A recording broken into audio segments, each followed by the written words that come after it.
Gracias por estar en la sección Contraste aquí en Observatorio de TV UNAM. Vamos a dedicar esta sección precisamente al análisis de lo que debe ser la legislación secundaria en materia de telecomunicaciones. Están con nosotros Gabriel Sosa Plata, quien es profesor de la Universidad Autónoma Metropolitana Xochimilco, la UAM Xochimilco, como le conocemos entre universitarios, y especialista en la materia de telecomunicaciones, medios. Muchas gracias, Gabriel.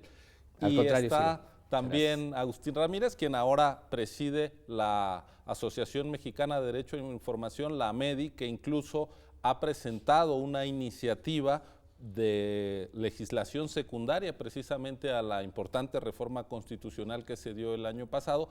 Algunos legisladores la hicieron suya y por eso es ya una iniciativa formal. Muchas gracias, Agustín.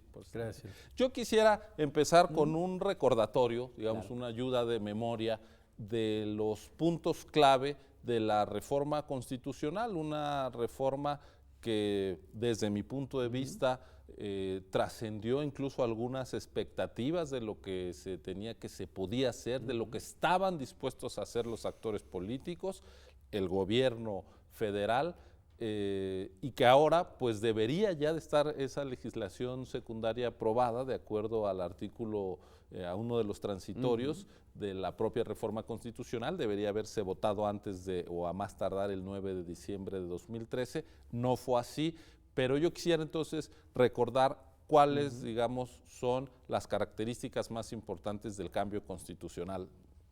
Gabriel. Bueno, coincidiría, Ciro, que es una reforma que no esperábamos, sobre todo por esta relación que se dio entre el presidente, ahora presidente Enrique Peña Nieto, cuando era candidato, y la principal televisora de este país, que es Televisa.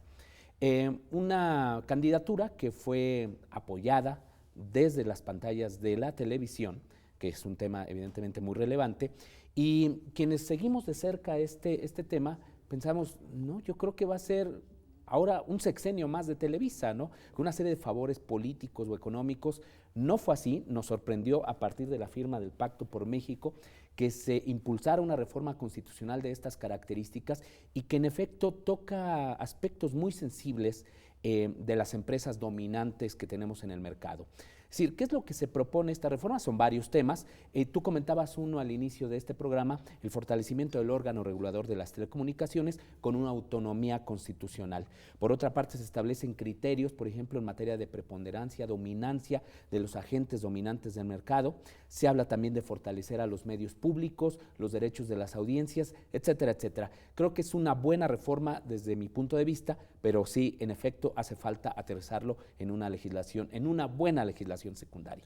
Fue, Agustín Ramírez, una reforma, permíteme ponerle un adjetivo calificativo, revolucionaria en materia de cómo estaba reglamentado el tema de la radiodifusión y las telecomunicaciones en nuestro país. Sí, bueno, es una reforma importantísima porque debemos recordar que hace 3 décadas aquella frase de Luis M. Farías de no le encontramos la cuadratura al círculo cuando se intentaba legislar el derecho a la información recién incorporado en el texto constitucional, pues creó una incertidumbre respecto de cuál sería el futuro en esta materia. Y en efecto, después de 30 años nos encontramos en que, como lo dice Gabriel, en el Pacto por México se introducen una serie de principios que dan cuenta de cómo recoger estas políticas públicas.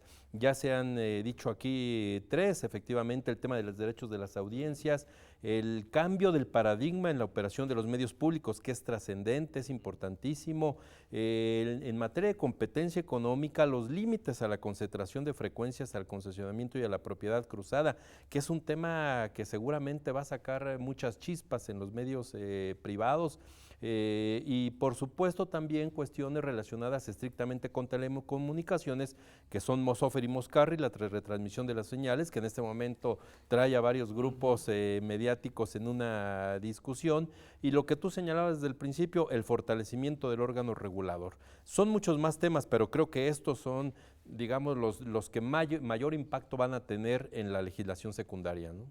Ahora, se hizo la reforma constitucional, se añadieron muchos transitorios, incluso algunos constitucionalistas han criticado que a veces los transitorios son más largos que los artículos centrales. Eso pasó, por ejemplo, con la reforma energética, pero entiendo que aquí la operación política, legislativa, si me permiten, fue dejar desde la Constitución amarrado que este acuerdo para hacer una regulación en serio, para defender los derechos de las audiencias, para atacar la enorme concentración que se ha dado en estos mercados, no quedara desvirtuado a la hora de redactar el detalle en la legislación secundaria.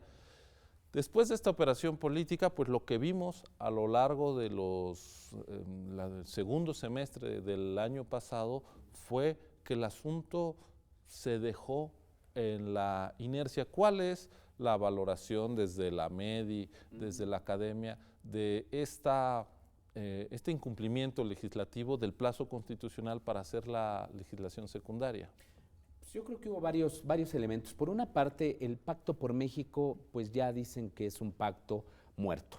Es decir, desde el momento en el que decidió el PRD salirse y las pugnas internas que han vivido tanto el PAN como el PRD, están llevando a que el pacto, que tenía ese espíritu, digamos, colaborativo de la clase política en nuestro país, que no veíamos también desde hace mucho tiempo. De hecho, hubo varias iniciativas durante los gobiernos, tanto de Vicente Fox como y particularmente de Felipe Calderón, que buscaban también transformar este modelo de comunicación, pero el PRI se opuso tajantemente. Bueno, ahora que estamos en una nueva condición política, el Pacto por México era el que podía sostener estos acuerdos importantes. Al desmenuzarse, pues también ahí se perdió como que el interés, se establecieron otros temas de agenda, la reforma energética, la reforma política, y el tema de las telecomunicaciones se fue dejando. Durante todo este periodo se estuvo esperando la iniciativa del Poder Ejecutivo o bien que viniera del Pacto por México. Siempre dijimos que lo ideal es de que se hiciera desde el Pacto por México esta legislación secundaria, justo para que no perdiera la esencia que se habían establecido en estos principios constitucionales, pero el pacto, pues al quedar de alguna manera ya débil, pues correspondió al Poder Ejecutivo, y el Poder Ejecutivo, lo cierto es que lo ha tomado con mucha calma el asunto, y no sabemos si ha sido también intencional, porque en la medida en que no tengamos una legislación secundaria, pues evidentemente que los llamados poderes fácticos que tenemos tanto en los medios audiovisuales como en las telecomunicaciones, pues están en una situación, podríamos decir que bastante favorable para sus intereses. Ahora, esto nos ha llevado a una situación extraña, por decirlo lo menos. Se integró el órgano regulador.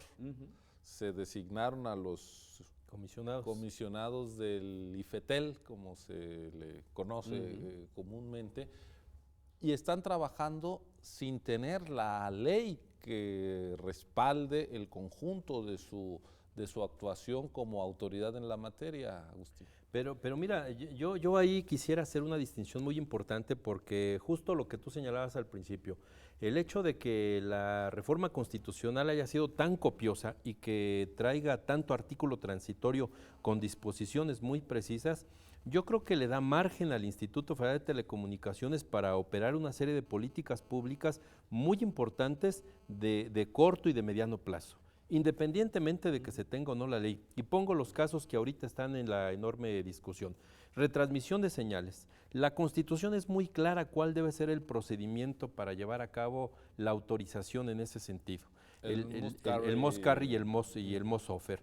Digamos que lo que va a hacer la ley secundaria prácticamente es recoger lo que dice el texto constitucional para incorporarlo a su cuerpo normativo como articulados, como hipótesis jurídicas, de tal suerte que el instituto tiene prácticamente, digamos, todo hecho desde el punto de vista jurídico para poder aplicar esas disposiciones. En algunos temas, ¿no? En el Moscarri y el Mossofer, por ejemplo. O por ejemplo las cadenas de televisión, ¿no? Las cadenas de televisión. Se pueden lanzar la convocatoria sin mayor problema. Y también está, por ejemplo, el asunto de la preponderancia, que esa intromisión indebida que quiso hacer el secretario de Comunicaciones, diciendo que pues sería prudente aplazar el término para que se declararan agentes económicos preponderantes, tampoco se necesita. Lo que pasa es que también hay allí una, digamos, serie de factores, como lo dices tú, Gabriel, digamos, de intereses, de presiones de los grupos mediáticos, porque en la medida en que se aplacen las decisiones, pues ellos siguen en un estatus en el cual por años les ha sido muy conveniente la explotación del espectro radioeléctrico, ¿no? Preponderancia, bueno, esperemos que pasado mañana tengamos ya una definición muy clara de quiénes son estos agentes económicos preponderantes sin necesidad de ley secundaria, porque el concepto de preponderancia es un concepto temporal que fue introducido en la Constitución en un transitorio y que de repente nos quieren hacer creer que es lo mismo que el agente económico con poder sustancial o llamado coloquialmente dominante, y no es así. Entonces, bueno, yo creo que el IFETEL tiene amplias facultades en este momento para llevar a cabo una serie de acciones para definir políticas públicas y que después la ley lo que va a hacer es otorgarle mayor fortaleza para impulsar los cambios normativos que se requieren en los otros ámbitos, ¿no? Claro. O sea, el desarrollo de los artículos transitorios permite que algunas definiciones importantes puedan estarse desplegando ya, se pueda estar haciendo trabajo. De hecho, pues esta disputa que hay entre TV Azteca y Dish. Acerca de que la segunda tomó la señal abierta, pues se basa en que está promulgada la Constitución en la lectura de Dish, que es la que tomó, y de hecho en la sesión de mañana miércoles el IFETEL va a hacerse cargo del asunto, hasta donde entiendo. Entonces, en efecto, ya estoy esperando, pero es una normalidad que la ley no esté completa. Sí, por supuesto. Digamos que ya se preveía evidentemente este escenario, incluso en uno de los transitorios dice que si en ausencia de ley, pues se aplica obviamente el marco jurídico vigente, ¿no? Entonces, por ejemplo, decíamos esto de la tercera y cuarta cadenas nacionales de televisión, por supuesto que se puede lanzar la convocatoria sin legislación secundaria y puede salir una muy buena licitación. De hecho, también ya existen los candados, por ejemplo, para evitar este tema de la suspensión. Ya ves que fue un tema muy debatido que se incorporó en la Constitución, en esta reforma constitucional, de que los actos del Instituto Federal de Telecomunicaciones no pueden ser suspendidos, sino solo mediante el amparo indirecto. Pero entonces ya le corresponderá pues a la Corte, ¿no?, determinar ya si procede o no un amparo, pero finalmente la suspensión no se da. Entonces es una buena noticia en términos, por ejemplo, de competencia. Pero sí hace falta, Ciro, la legislación secundaria, por ejemplo, para los temas de los medios públicos. Es decir, hace falta una reorganización ahí importante. Permítanme hacer una pausa